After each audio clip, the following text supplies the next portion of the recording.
कोई कोई आदर और कोई कोई निरादर के लिए। यदि कोई अपने आप को इनसे शुद्ध करेगा तो आदर का बर्तन और पवित्र ठहरेगा और अपने स्वामी के काम आएगा और हर एक भले काम के लिए तैयार होगा।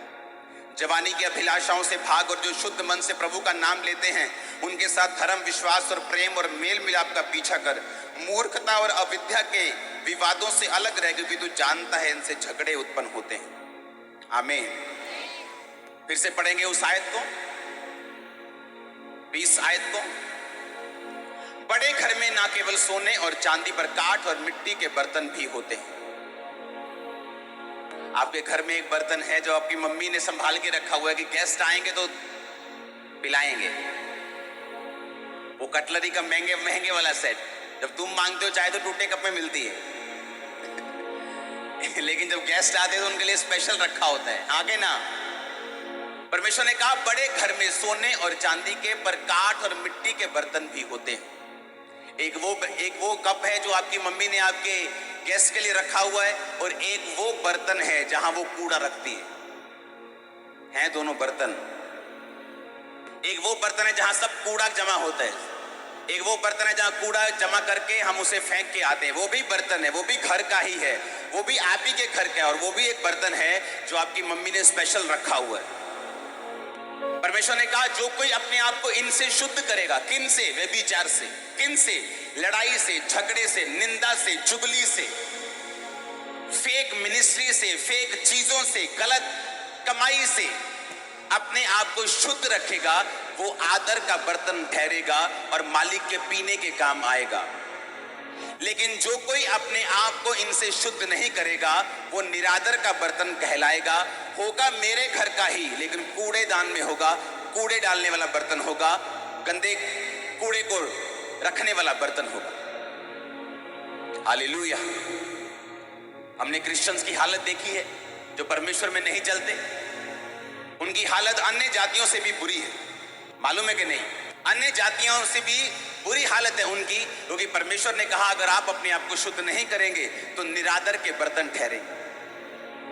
अगर परमेश्वर हमें आदर देने का वायदा करता है कि याकूब का परमेश्वर तेरी इज्जत को बढ़ाएगा, तो हमें यह भी मालूम होना चाहिए कि शैतान हमें निरादर देना चाहता है, और वो अपने आप प्रवेश नहीं कर सकता जब तक वो आपको अपनी चीजों में आपको इंट्रोड्यूस ना करवाए, उस पाप को, उन चीजों को जो शैतान चाहता है कि हम अपनी डेली लाइफ में करें, ताकि वो हमारी लाइफ में एंटर करे और परमेश्वर का आदर नहीं बल्कि उसका निरादर हमारी लाइफ में। हालेलुया। आत्मिक औरतें अपने पति से इज्जत पाती हैं। अगर आज लड़ाई है क्योंकि आप मसीह में हैं, डोंट वरी, वो आपकी इज्जत करेगा एक दिन। आत्मिक लोग अपने घरों में, अपने देशों में, अपने, परमेश्वर ने कहा मेरे नाम के कारण लोग बैर करेंगे, तुम्हारा निरादर करेंगे, लेकिन वो हर टाइम नहीं होगा, ये नहीं कहा परमेश्वर। उसने कहा अगर जो कोई मेरी सेवा करेगा मेरा पिता उसका आदर करेगा।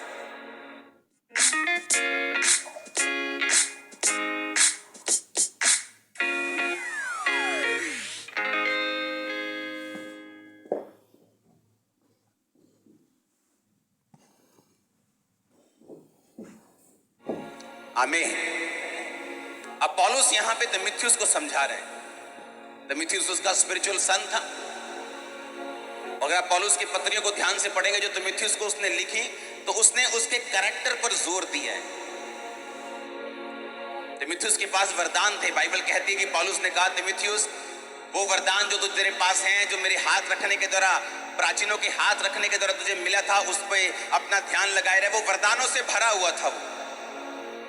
लेकिन पौलुस पूरी पत्री में उसको अपना कैरेक्टर सीधा करने की और अपने कैरेक्टर में रहने की और इन चीजों से शुद्ध रहने की और परमेश्वर के वचन में चलने की हिदायत देता है, क्योंकि पौलुस जानता है कि गिफ्ट्स आपकी तरक्की के लिए हैं, लेकिन कैरेक्टर आपके लंबे चलने के लिए, बने रहने के लिए है।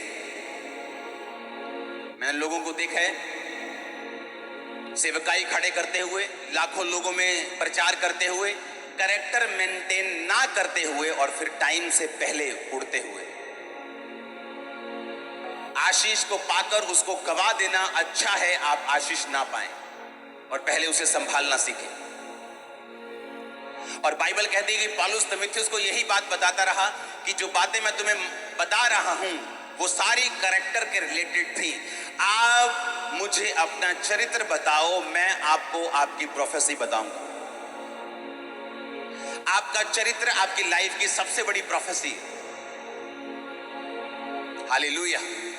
आप जानते हैं नए नियम में अगर आप ध्यान से नया नियम पढ़ेंगे पूरा, तो नए नियम में प्रोफेटिक रोल खत्म हो चुका जो पहले पुराने नियम में था। मालूम है आपको? अब लोग प्रोफेसी से नहीं चलते, ये बाबाओं वाला काम है जो लोग कर रहे हैं। अब हम आत्मा की अगुवाई से चलते हैं, ना कि प्रोफेटिक वर्ड से।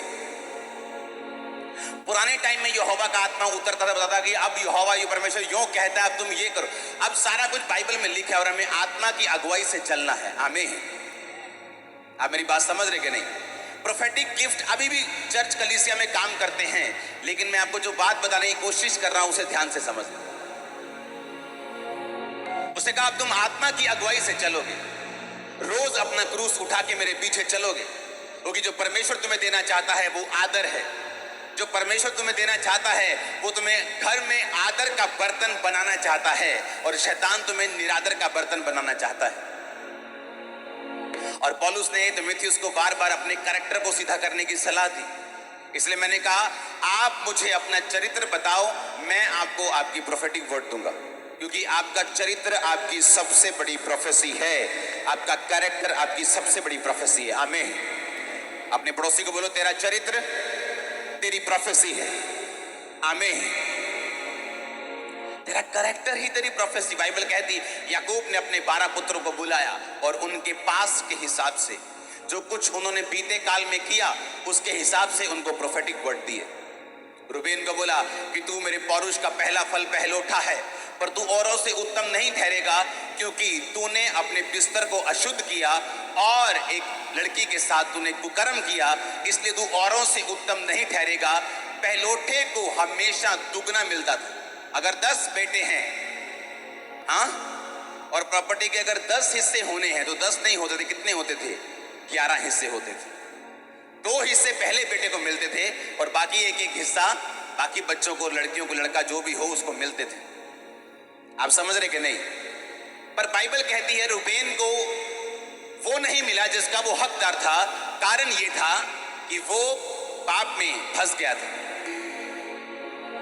और उसने कहा तू औरों से उत्तम नहीं होगा, क्योंकि तूने उस बिस्तर को अशुद्ध किया। उसका चरित्र ही उसके लिए क्या बन गया? प्रोफेटिक वर्ड बन गया। उसने यहूदा को प्रोफेटिक वर्ड दिया, उसने यूसुफ, उसके बच्चों के लिए, सब लोगों के लिए प्रोफेटिक वर्ड उनके पास के हिसाब से दिया। दूसरा तीमुथियुस 2 उसकी 4 और 5 आयत। जब कोई योद्धा लड़ाई पर जाता है इसलिए कि अपने भर्ती करने वाले को प्रसन्न करे, अपने आप को संसार के कामों में नहीं फंसाता। फिर अखाड़े में लड़ने वाला यदि विधि के अनुसार ना लड़े तो मुकुट नहीं पाता। दूसरा तीमुथियुस 4 उसकी 7 आयत। मैं अच्छी कुश्ती लड़ चुका हूं, मैंने अपनी दौड़ पूरी कर ली है, मैंने विश्वास की रखवाली की है।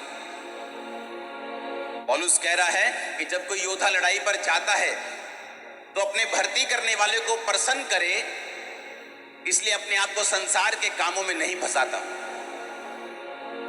फिर अखाड़े में लड़ने वाला यदि विधि के अनुसार ना लड़े तो मुकुट नहीं पाता। आमीन। आपने फाइट देखी है कभी? UFC में, WWE में, हाँ देखी है फाइट ना? रूल होते हैं उनमें भी। चाहे तुम हार रहे हो, चाहे तुम्हारे मुंह पे मुक्का पड़ा हो, चाहे तुम दर्द से करा रहे हो, लेकिन फिर भी तुम रूल तोड़कर फाइट नहीं जीत सकते।